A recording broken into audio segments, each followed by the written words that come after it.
Buenas tardes. Hoy sábado es la última edición del Festival Viñetas del Fin del Mundo que hemos estado teniendo durante estos 2 días anteriores con conversaciones en torno a la narrativa gráfica, a la historieta, al cómic, al tebeo, al manga, al fumetti, al bandeciné, al cuadriño, etcétera, etcétera.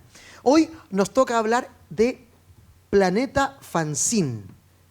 Afuera en este momento, para quienes no están acá y no van a poder ver eso, tenemos una pequeña feria de historieta chilena, ¿no?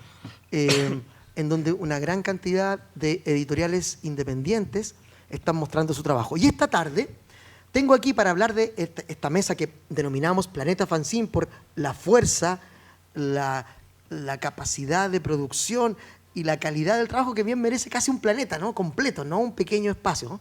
Y tenemos aquí a 3 personajes que han estado haciendo eventos, produciendo revistas de fanzines independientes, underground chilenos, que tiene una escena viva, como dice aquí la programación, creciente.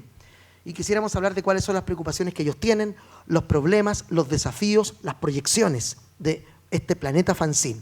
Tengo entonces aquí a mi izquierda a Ludo Geldres, creador, gestor incansable de la Cumbre de Fanzines, que lleva en... ¿qué edición va? En la 4ª edición. La 4ª edición, ahí tienes tu micrófono. Y luego comenzamos a hablar con Claudio Castañeda, guionista de Catrileo, una historieta muy conocida que se ganó un premio FIC hace unos años atrás. Y también miembro y me imagino fundador, ahí tú nos vas a contar, de La Calaquita, una editorial que ha venido publicando ya varias fanzines y otros que no son fanzines, también él nos va a aclarar aquello, también han publicado otros productos. Y por supuesto, Patricio Toro, Jorge Patricio Toro, también a quien conozco yo de hace muchos, muchos años, gestor cultural, ¿no es cierto?, dibujante, promotor, gestor, incansable también de ya. Él nos va a decir cuántos años lleva solo haciendo esta promoción del fanzine chileno, de la cultura under, de la cultura independiente, y actual miembro del grupo Aire Gemelo.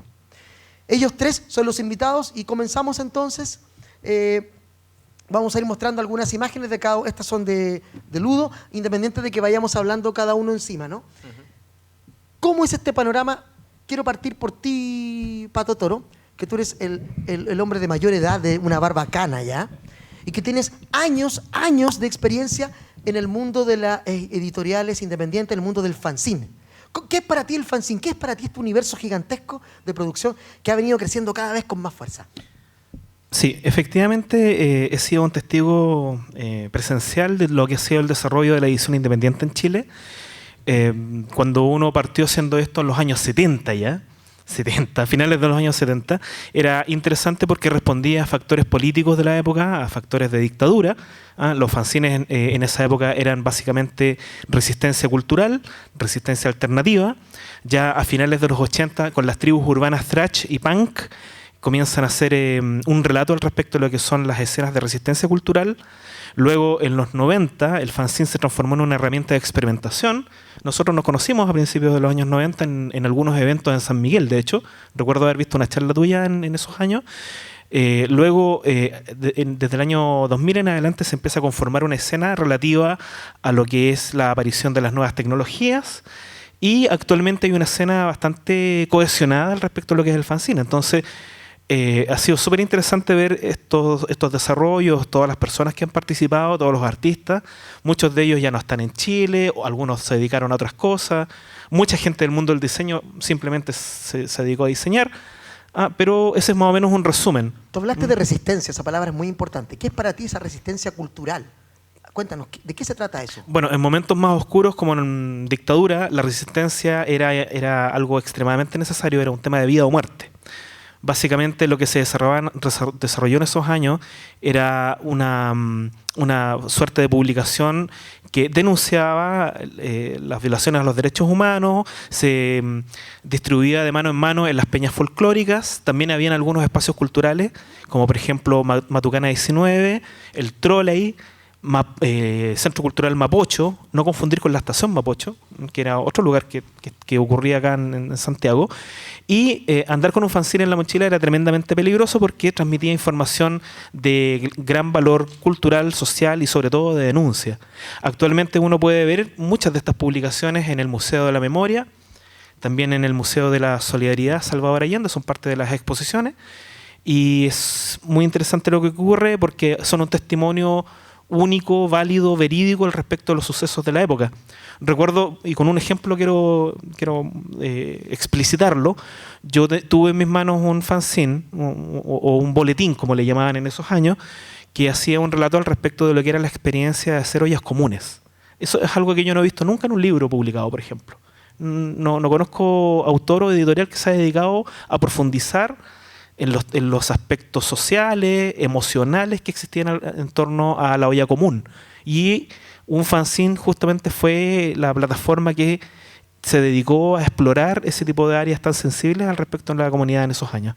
Claudio, ¿tú sientes que hoy todavía está, porque Jorge hablaba un poco de esta cosa contestataria o de ruptura o contraria un poco al sistema, no se ha perdido, ¿no? Siento yo. ¿Cómo lo ves tú? Esa cosa que hablamos de los 80, más política incluso también. Sí, o sea, la palabra resistencia sigue siendo vigente desde el momento en que, por ejemplo, una editorial como Anagrama saca 1 millón de libros en China. Entonces, algo como un fanzine mal cortado, con errores de ortografía, qué sé yo, le da una dignidad distinta a lo que es el libro y la publicación como un tipo de tecnología específico que no ha muerto y que no va a morir. Al contrario, en general mi impresión del fanzine es que es la forma más plástica, más innovadora que existe para que los seres humanos se puedan expresar. O sea, porque está al alcance de la mano. O sea, es un proceso que comienza, a mi juicio, desde la misma creación de la imprenta de Gutenberg, o sea, que pone en acceso la capacidad de reproducción técnica en cada uno de nosotros. O sea, por ahí va el tema. Entonces, tenemos por un lado un tipo de industria colosal, ¿cierto?, que produce en masa, versus una cierta cultura individual y más humana. Entonces, en ese sentido, sigue siendo un tipo de expresión de resistencia, sin perjuicio de que los temas sean hacer caricatura, no sé, de los años 90, lo que sea, da lo mismo. O sea, cualquier ejercicio que sea un ejercicio de atestiguar una cierta individualidad en algún momento es un ejercicio de resistencia. Entonces, sigue siendo vigente y sigue siendo político en ese sentido. Tú, en las imágenes que... ¿Aló? Ahí sí. En las imágenes que nos enviaste pusiste este libro. Sí. El nuevo libro exige nuevos escritores, la tinta, la pluma, muerte. Sí, una frase de ahí sale... Lisitsky. Claro, de Russo. Y si se fijan, bueno, él murió el 41, pero ya la tenía clara ese momento. O sea, nosotros estamos en un tipo de era hipertecnologizada, donde tenemos mucha herramienta a nuestra disposición. O sea, mi impresión en general cuando digo eso, es que a mí me llama mucho la atención que, en general, un escritor o una persona que trabaja con publicaciones, pero particularmente un escritor, no sepa si la primera página de su libro comienza a la izquierda o a la derecha. O sea, para mí que es algo que es fundamental. Para ti. Es Sí. fundamental entender esa lógica de que la tecnología del libro es una tecnología de lienzos sucesivos. Y por lo tanto hay que entender de dónde se parte. O sea, no es la misma impresión, por ejemplo, colmar 2 páginas para iniciar o una sola página. Desde esa primera impresión, eso ya es relevante. Por lo tanto, la exigencia de la escritura exige entender la tecnología en la cual se va a desarrollar esa escritura. O sea, está bien, o sea, el ejercicio de la... Ya no basta con escribir, podríamos parafraseando la película chilena de los 70. O sea, claro, o sea, muchas veces la intención, no sé, de los poetas en general o la gente más dedicada a la narrativa, ese tipo de cosas se obvían, ¿cierto? Sí. Pero a mí, por ejemplo, me llama mucho la atención el concepto que utiliza Lugo, que es el arte fanzine, ¿cierto? Porque efectivamente las posibilidades plásticas son increíblemente mayores. O sea, o sea, partiendo, no sé, nosotros no hemos hecho algo tan desarrollado todavía, sí. Particularmente en ese sentido nosotros también nos queda la vara alta. Pero, o sea, hacer pop-ups, ¿cierto? O hacer... hay algunas historietas que yo he visto donde hacen los cortes a mano, o sea... Hay un historietista que hizo un pop-up, no me acuerdo cómo se llama ahora, que es chileno, Pipi el Valiente, algo así. Claro. Que hizo un pequeño pop-up. O por ejemplo, en algunos casos yo he visto, no sé, en algunos libros cartoneros donde, no sé, eventualmente en alguna página te ponen una página de diario, por ejemplo, con un barco de papel, y constituyen cierta sorpresa en el libro. O sea, En realidad las posibilidades son muchas. Son muchas. Los formatos. Yo ahora me hubiese gustado haber tenido algún material, la verdad, se me olvidó traerlo. Pero ahí tienes algo. Esto es algo muy, muy sencillo, pero sí me sorprende algunas calidades de algunos materiales que he visto, o sea, ejemplares cosidos a mano, con distintos papeles, con distintos gramajes de papeles y además con distintos tamaños dentro del papel, que permiten hacer otra experiencia de lo que significa la lectura misma. Una experiencia sensorial también. Claro, o recuerdo algunos de estos casos creo que hay uno de Garbo, que una página está quemada, particularmente. O sea, es un tipo de experiencia totalmente distinta y que no se puede reproducir a gran escala, Exacto. en definitiva. Ludo, aquí tenemos papel ilustre, tu fanzine, ¿no es cierto? Tú tienes un grupo que se llama Imaginario Occipital, con el que publicas la mayoría de tus trabajos personales, ¿no? Has invitado incluso a otras personas a colaborar en este trabajo. ¿Qué es para ti el fanzine? Porque en ti hay una pasión fuerte. ¿Qué es esto? ¿Qué significa para ti este mundo? Este trabajo también. Bueno, el fanzine para mí significa lo mismo que han dicho Pato y Claudio. Significan resistencia, significan creatividad y lo principal creo que significa libertad, ¿ya? Bueno, yo igual estudié ilustración y fue en el Alpes donde yo conocí el fanzine. En algún momento lo conocí cuando iba en el colegio, conocí a Narco de Juca. En ese tiempo no se manejaba tanto ese término del fanzine. Sí, boletín, sí, panfleto. Eran cosas que yo escuchaba, pero fanzine lo vine a conocer en el año 2000. Y me llamó la atención la libertad con la que muchos grupos contraculturales desarrollan o descansan en ese término para hacer sus publicaciones. Por lo tanto, para mí fanzine es la libertad de hacer y escribir o crear una publicación sin ningún prejuicio de nada. Hago publicaciones colectivas donde, claro, se impone un tema, pero estoy abierto al desarrollo de ese tema por parte de quien quiera participar. No hay una censura. Si bien es cierto, a veces me preocupo de la ortografía o me preocupo de cómo cortar la publicación, el limpio o la finalización de la publicación, para mí es importante tener la posibilidad y la libertad de exponer una opinión. Entonces una revista, el formato que sea, o un libro en el formato que sea, mientras haya una opinión y esté la voluntad de hacerlo, yo creo que debe ser bienvenido. Por ejemplo, eso mismo que está mostrando el joven ahí, me parece súper interesante. Claro, un fanzine al alcance de cualquier persona, me imagino que esa era la intención. Y está feliz. Eso está ocurriendo además en un pueblo en la sierra peruana, alejado de todo el mundo, está haciendo un fanzine sobre los animales de su granja. O sea, que aprendió a hacer eso 30 minutos antes. Excelente. Pato recién mencionaba, no he visto publicaciones de olla común. O sea, alguien habla hoy, o los jóvenes de hoy, ¿conocen lo que es una olla común? ¿Conocen lo que es trabajar en colectivo? Nadie está escribiendo sobre eso. Se escribe mucho de lo que la industria quiere publicar. Yo no lo encuentro malo, ni nada de eso, no voy a hacer un juicio de eso. Pero también considero importante, por ejemplo, el tema era la problemática, que algo que es un problema para mí en el fanzine, es eso, de que las personas no están queriendo comunicar cosas de su cotidiano, cosas de su cercanía, y no están protegiendo su patrimonio histórico, no están protegiendo su identidad. Para mí el fanzine es la libertad, y cuando no hay fanzine, no hay libertad. Pato, tienes ganas de decir algo, parece. Muchas ganas. Sí, es que de hecho, a propósito de todo lo que se está diciendo acá, yo hace bastantes años, décadas en realidad, que estoy haciendo una investigación al respecto de la historia del fanzine en Chile. Y bueno, he descubierto antecedentes que van desde el siglo XIX en adelante. Tenemos antecedentes en la lira popular. Hay grandes artistas como Coré, que en su momento de juventud hicieron su propia publicación independiente. Poetas, Enrique Lin, Jodorowsky, Parra, cuando hacían Los Quebrantahuesos. De hecho, tiene mucha relación con lo que hace Ludo, muchísima Claro, relación. recordemos con que el Quebrantahuesos era un texto poético, un collage que ellos pegaban en las calles Sí. de la ciudad, que también tú has realizado una serie de grandes páginas de historieta que se pegan en las calles de la ciudad. Sí. ¿no? Yo cada vez que hago una charla o una presentación al respecto, hago ligo, digamos, esa experiencia de los poetas de antaño con lo que tú haces en la calle.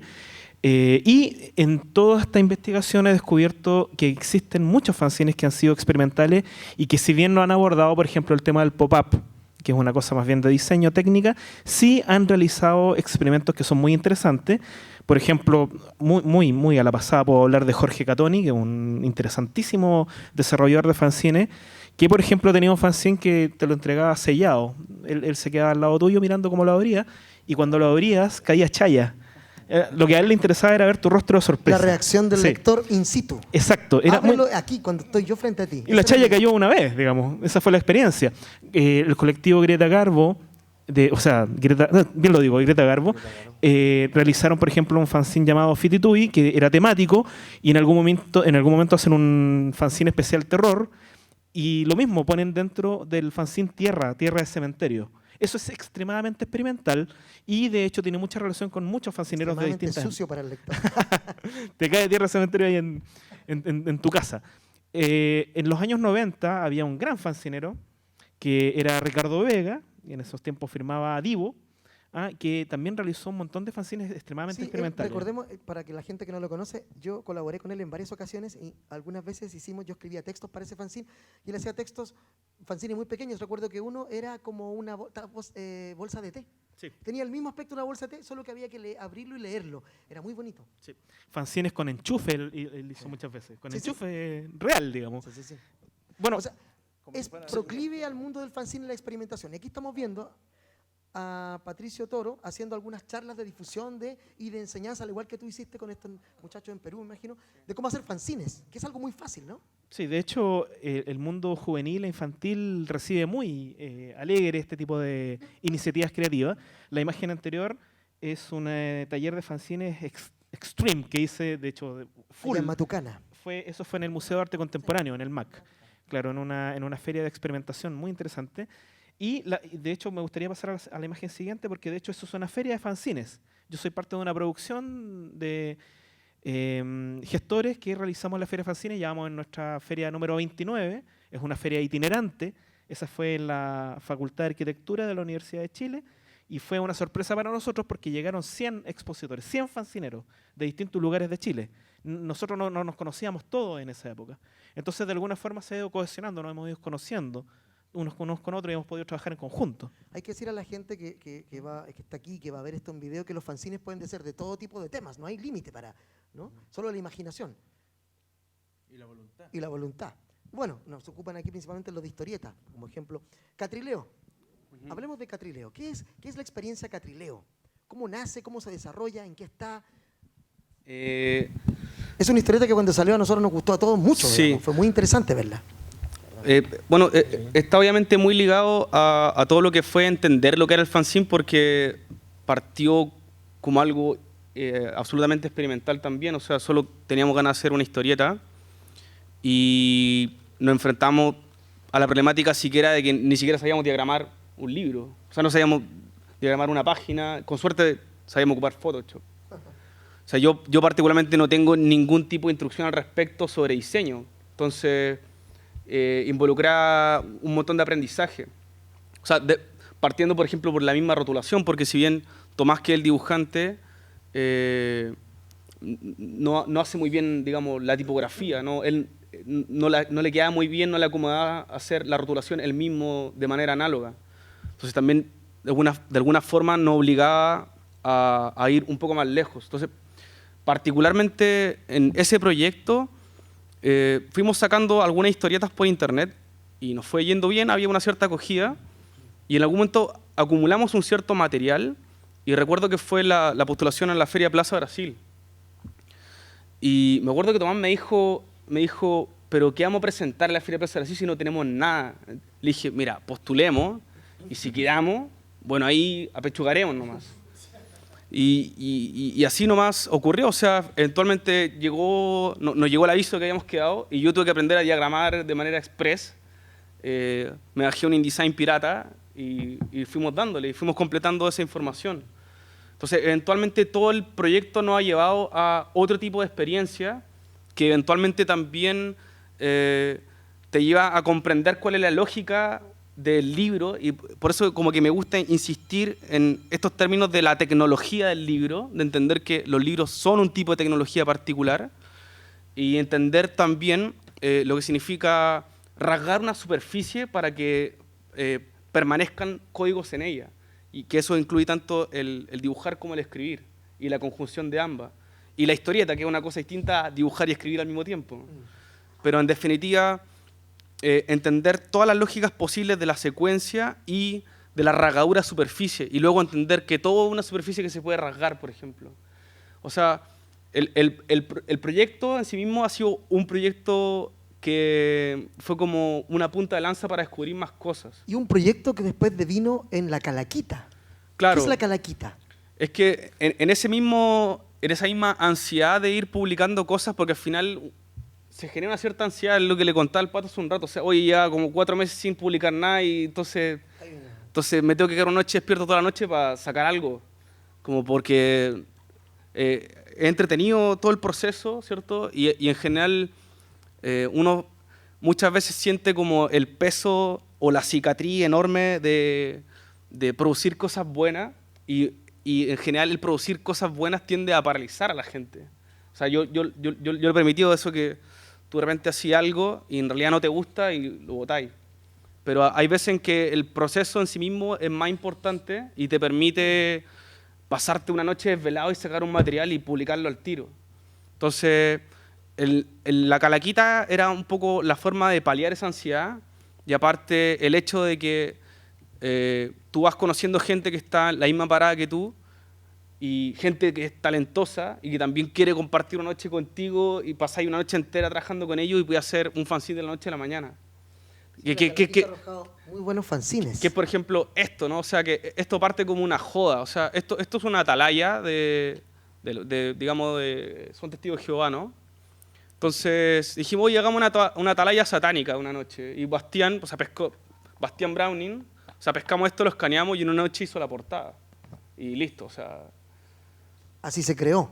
O sea, ya con esta portada era suficiente, y el resto era el contenido. O sea, y mandar una convocatoria a gente que mandara dibujos. Y en menos de una semana ya la convocatoria ilustrada estaba repleta. La convocatoria escrita fue otra cosa. Mandar muchos poemas y eran malísimos.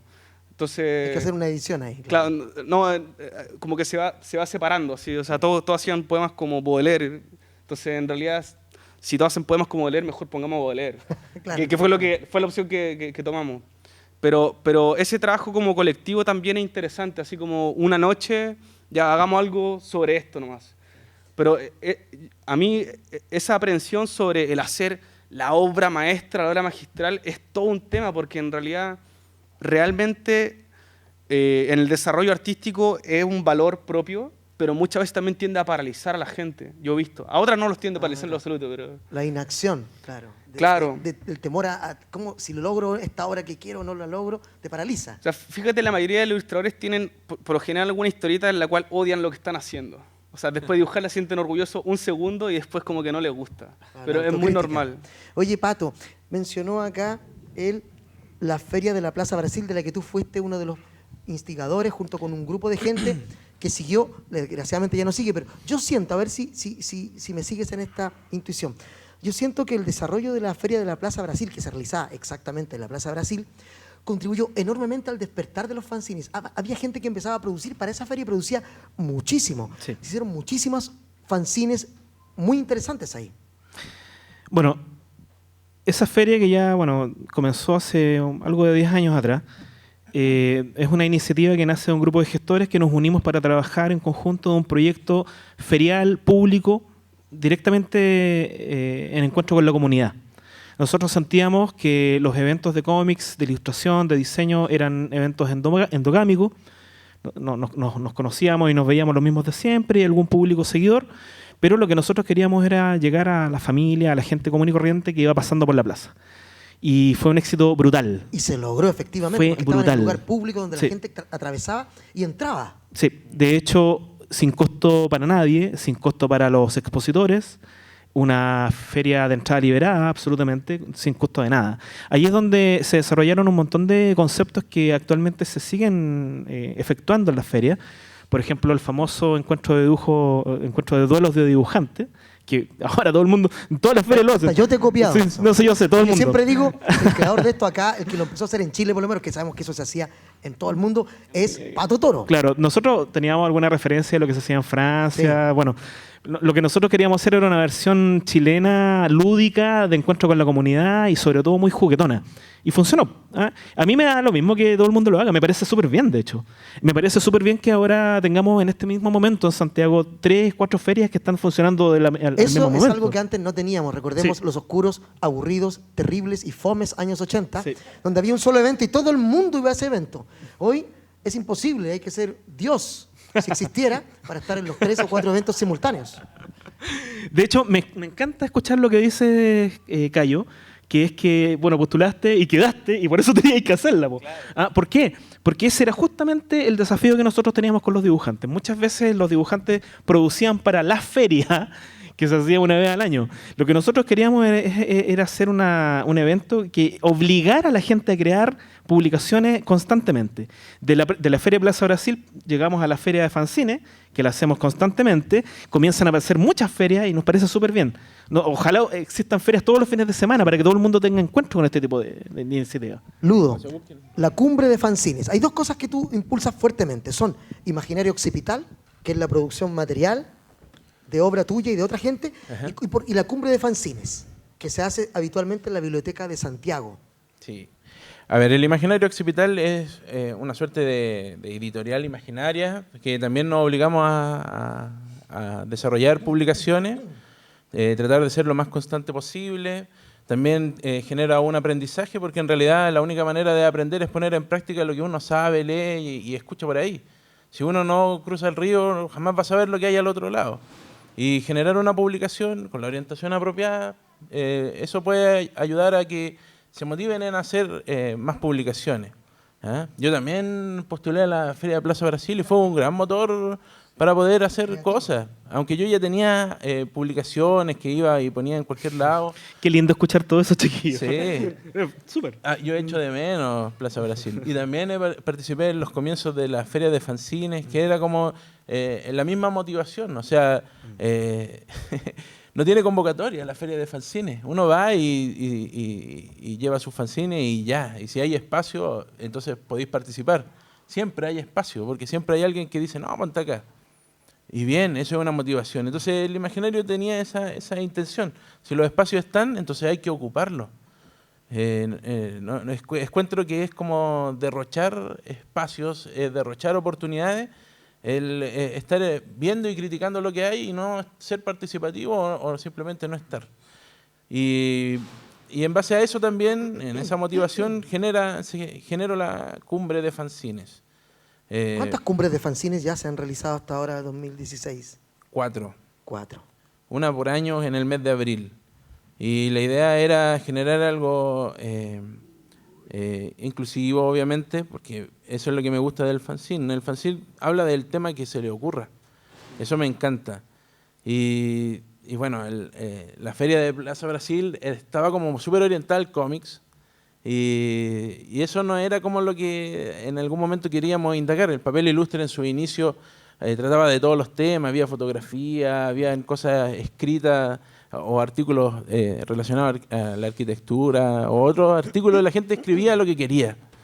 Entonces, cuando empezaron a haber ferias, estaban muy relacionadas al cómics. Y a la cumbre de fanzines le pasa lo mismo, mucho cómics. Y me parece excelente. O sea, el cómic hay muchos títulos, muchos autores nuevos, fabulosos.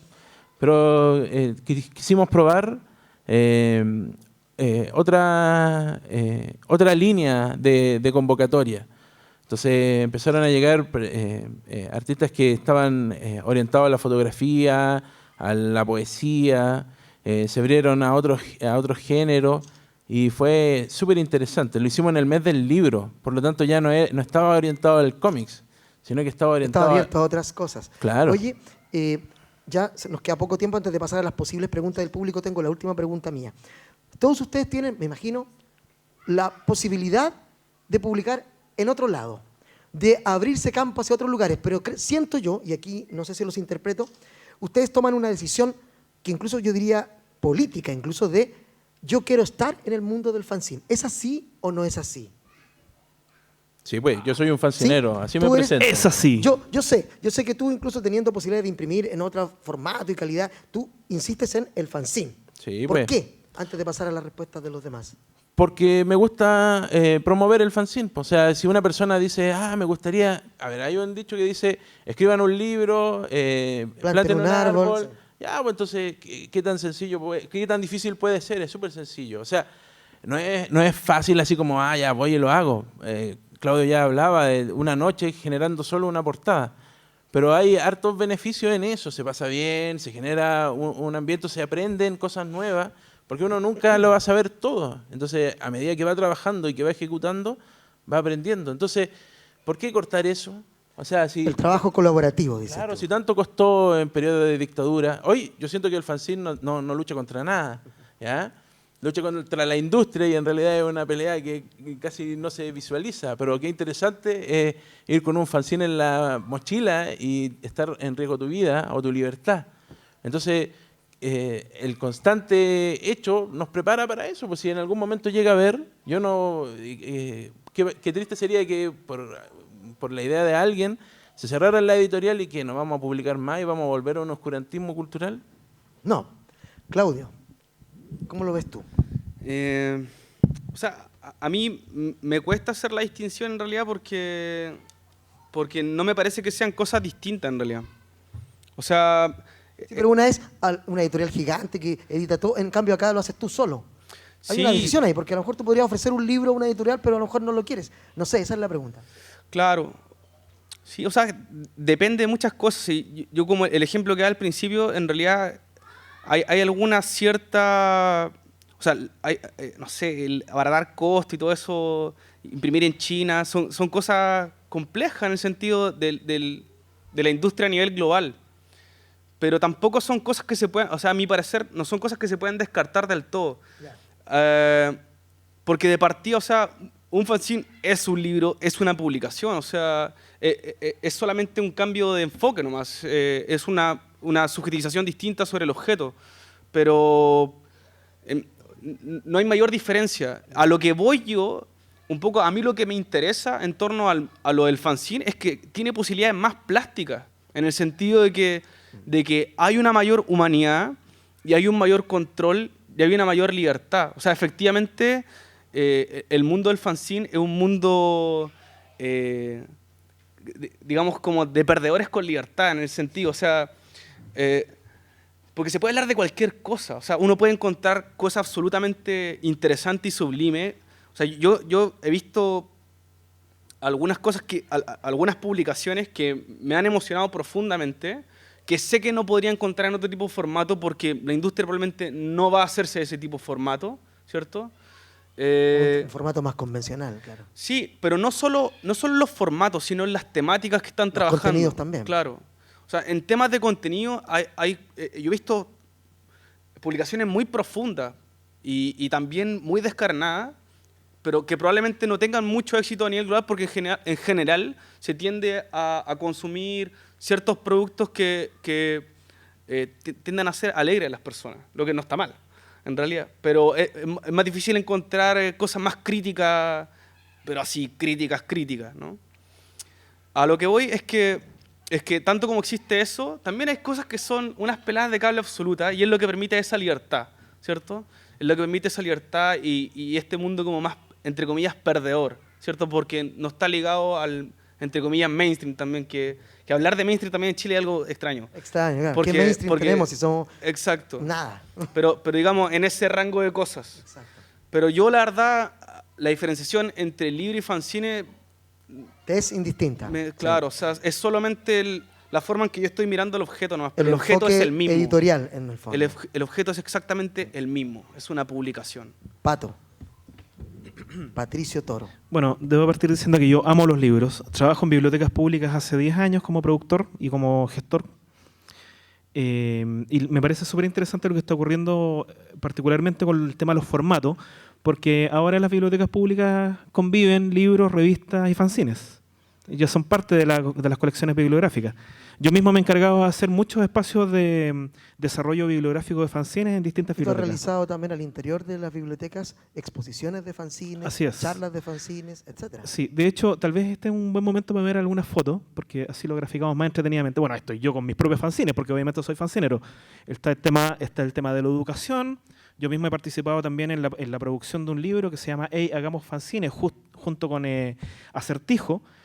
Sí, que es un libro educativo, que es un libro distribuido en bibliotecas públicas. Gratuitamente. Gratuitamente. Está en las bibliotecas CRA, en los centros de recursos de aprendizaje. Ahí de tenemos muchos en esa colegios. fotografía, estás tú, el muchacho que está ahí al medio es Acertijo. Y hay una imagen también que está dando vuelta que es de ese libro. Sí, ahí estábamos haciendo, bueno, son múltiples imágenes de distintas presentaciones, charlas, lanzamientos, actividades. Ese taller, detengámonos ahí. Ese es un taller que yo realicé al respecto del desarrollo del fanzine como una herramienta dentro de clubes de lectura a nivel nacional. Todas estas personas que están ahí son bibliotecarios, encargados de biblioteca, gente del mundo de la educación, que fue a escuchar un relato al respecto del desarrollo de la historia del fanzine. Es súper interesante porque ya se está aplicando en Chile este conocimiento dentro del aula. Ya son experiencias que están realizando muchos profesores y muchas personas del mundo de la educación. Haz tu propia revista, haz tu propia publicación. Hazlo tú mismo. Do it yourself, como Así dicen los es. gringos. Entonces, es súper interesante, con esto cierro esta reflexión, es súper interesante el fanzine como una Ahí herramienta. tenemos la imagen del libro de Justamente, Acertijo sobre justamente. fanzines. Bien, es el momento de que ustedes puedan intervenir o puedan preguntar algo antes de que nos queda poquito tiempo. Ahí vamos a hacer la pregunta. Bueno, felicitaciones a los tres por su trabajo y que sigan adelante. Pero para mí el fanzine es una contradicción, porque es que no me puedo yo ubicar todavía, porque para algunos el fanzine es como de tercera, cuarta categoría. Inclusive yo tengo algunos amigos de la Sociedad de Escritores y ellos dijeron, a mí me ofrecieron hacer algo en fanzine, pero fanzine, así. Pero por otro lado, asistí a un congreso en la Biblioteca de Santiago y ahí decían que grandes escritores de argentinos, mexicanos, inclusive norteamericanos, comenzaron en un fanzine.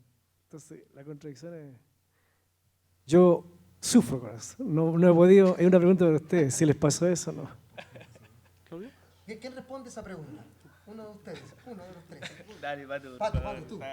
Sí, es muy gracioso el tema porque efectivamente el fanzine ha sido una herramienta a lo largo de la historia desde la invención de la impresión formal, digamos. Gutenberg apreció el fanzine como una herramienta liberadora, desburocratizadora al respecto de la transmisión de ideas.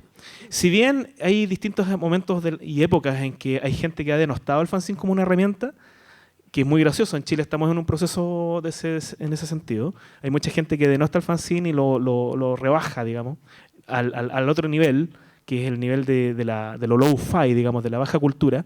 Esas divisiones son anacrónicas, absurdas, ridículas y además son poco democráticas. Me parece que es muy interesante que todos los formatos convivan, que todos ofrezcan lo que tienen que ofrecer. La editorial formal tiene mucho que ofrecer, de hecho es muy interesante, pero el fanzine en sí mismo es una gran herramienta de comunicación. Por tanto, quienes ya se han dado cuenta, por suerte han sido bibliotecarios, centros culturales, que están poniendo mucho énfasis al respecto del contacto del fanzine con la comunidad. Estamos en un proceso. Es más, existen personas que le dan diferentes significaciones al tema de la publicación independiente. Algunos dicen que hacen fanzines para poder después llegar a un área mayor que es la publicación formal. Y hay otras personas, como nosotros, sí, justamente lo que decía Carlos, que comprendemos la importancia del fanzine como herramienta socializadora de la comunicación y vamos a ser fanzineros toda la vida. Si uno se ve, y con esto termino, si uno ve en la historia, efectivamente grandes artistas del mundo han sido fanzineros con otros nombres. Sin ir más lejos, el gran escritor H.P. Lovecraft toda la vida fue fanzinero. Lo que en ese tiempo en Estados Unidos se llamaba prensa independiente, si uno lo mira materialmente, son fanzines. El Marqués de Sade. Bueno, Claro, muchísimas. que escribía hasta en papel higiénico el Marqués de Sade. Bien, otra pregunta o comentario. Sí. Hay un tema interesante. El ser humano, a mi juicio, es súper fetichista. En general, el ser humano trata... El ser humano es un ser subjetivo y un ser que es muy simbólico. y trata de adscribir a las cosas y se relaciona con las cosas de manera simbólica. Entonces, el aura del libro es un aura que tiene un cierto valor de objeto mayor. Entonces la gente quiere acceder a esa aura particular, al aura de la escritura. ¿Por qué? Porque, o de la ilustración, o del el arte en general, ¿no? La literatura. ¿Por qué? Porque todas esas cosas son mayores que nosotros. Nosotros vamos a desaparecer y la literatura va a seguir. Los libros van a seguir. O sea, nosotros somos cosas mínimas respecto a los objetos que generamos. Entonces se entiende que el libro tiene una mayor dignidad, pero es, digamos, un cierto uso social y una cierta costumbre. Ahora, es ilógica finalmente esa relación, porque es una relación fetichista, como venía diciendo en un principio.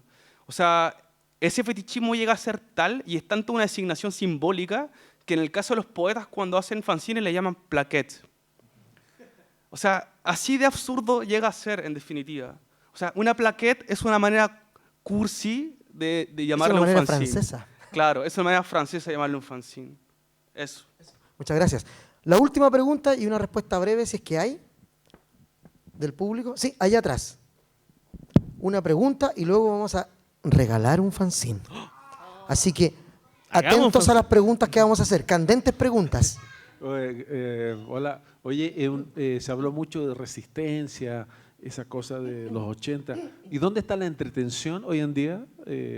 Pura y dura, estamos en otros tiempos. ¿Cómo responde, cómo es la producción en ese aspecto? Buena pregunta. ¿Pato? Sí, hay actualmente una escena tan vasta al respecto de fanzines que de hecho hay algunos que son absolutamente humorísticos, entretenidos. Hay colectivos, absurdos, claro, humor absurdo, hay narrativa lúdica, incluso han aparecido fanzines para niños, algo que no había ocurrido antes, eso es de los últimos 3, 4 años.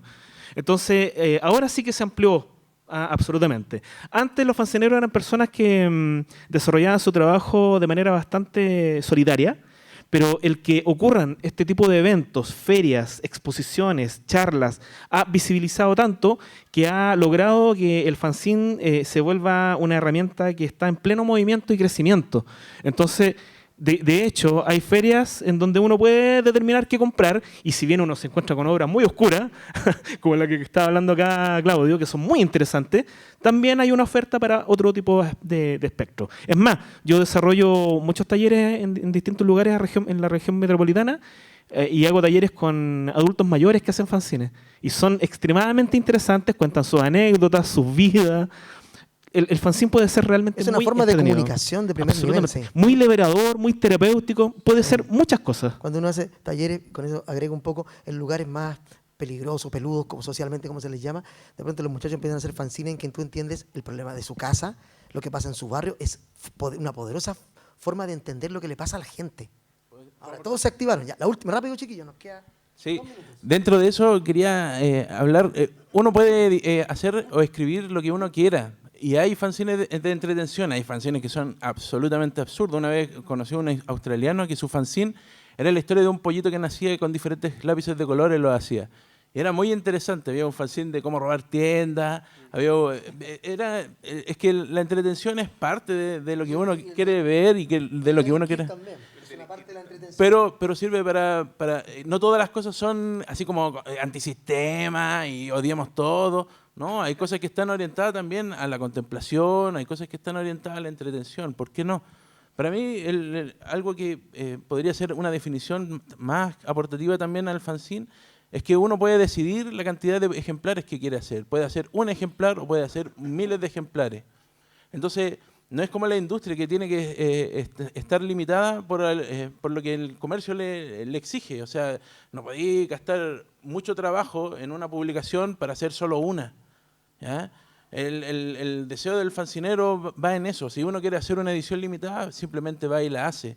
Pero si uno quiere hacer una edición de mucho tiraje, también va y la hace. La industria no, pues no está limitada a eso, a hacer una edición y un formato, como se decía antes, que tiene que estar al acorde con los mercados que están, o sea, con las librerías que lo exhiben, etcétera, etcétera, dentro de los géneros que están para poder clasificarlo. El fanzine no tiene clasificación a veces en género.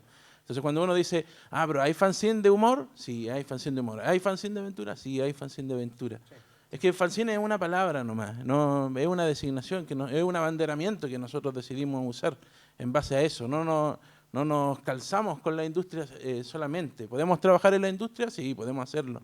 Tenemos esa libertad. Pero si queremos hablar de un tema, no sé, una vez hice un libro de Santiago, de historias de Santiago. Santiago Oculto. Y era un libro, pero yo lo presentaba como un fanzine. Me decían, no, pero esto no es un fanzine, eso es un libro. Sí, es un libro. Y una revista es una revista. Pero yo las catalogo como fanzine. Así de simple. ¿Claudio? Sí, no, solo quería poner el ejemplo de, ¿no?, de Acertijo, que es la imagen de acá. Él, por ejemplo, en sus fanzines, algunos rellenan la información, o vienen con tablero de juego, o tienen 7 finales. O, por ejemplo, llega al final del libro y te dice, ¿descubriste las 7 colas del dragón? Y tienes que volver a leer todo el libro para descubrir las 7 colas del dragón. O sea, hay cosas muy entretenidas. Y también hay mucha gente que está ligada a temas de juegos. Y están en todo el rollo de desarrollar juegos. Entonces sí, o sea, hay mucha entretención también. Incluso en formatos pequeños, él tiene unos fanzines de tamaño muy pequeño. Bien, tengo 3 fanzines, un anuario de fanzines, que es decir, un resumen de algunos productores de fanzines que trajo Ludo Geldres. Voy a hacer 3 preguntas y quien responda se lleva inmediatamente, sin pagar precio alguno, este fanzine. ¿Cómo se llama el colectivo artístico? Yo dije que Pato Toro era parte hoy de un grupo. ¿Ese grupo cómo se llamaba? ¿Ven? Tienen que tomar apuntes en clases. Yo ya les he dicho. Nadie recuerda. Les voy a decir, el grupo se llamaba, o se llama, Aire Gemelo. ¿Cuál es la editorial de Claudio? También la mencionamos varias veces. Se llamaba La Calaquita, la señorita de ahí. La señorita, sube, venga para acá. Joven, por favor. Un aplauso para ella, por Un aplauso favor. para ella, se lleva. Este anuario de fanzines que es muy bonito porque atrás tiene, ¿cómo se llama esto? Un cuño seco bellísimo. Otra pregunta. ¿Cómo se llama justamente la editorial que mencionamos de Ludo Geldres con la que hizo precisamente anuario de fanzines? ¿Occipital cuánto? No, pero con eso ya Occipital, ¿qué es el occipital? Venga, venga. Ya, a la próxima, anóteme las cosas completas. Siempre me da la respuesta de la mitad él. Dice, tal, vamos a dejar el próximo para la próxima mesa. Voy a volver a hacer una pregunta a la próxima mesa y todavía se pueden llevar este anuario de fanzines y artes afines. Ustedes no lo van a creer, pero a mí me costó mucho. Yo hace tiempo que quería reunirlos a los 3 en una mesa en algún lugar y hoy he cumplido un sueño. Un aplauso entonces para Ludo Geldres, Claudio Castañeda y Pato Toro, que han venido a hablarnos hoy día de Planeta Fanzine. Vamos a hacer una pausa de un par de minutos y vamos a comenzar ahora con el tema historieta y nuevos temas, con alguna gente que está haciendo historieta con nuevas temáticas que antes no habíamos visto en la historieta chilena. Son muy interesantes también. Muchas gracias a ustedes por venir. Seguimos acá en Viñetas del Fin del Mundo, el último día, sábado 8 de octubre, aquí en el Centro Cultural de España. Gracias.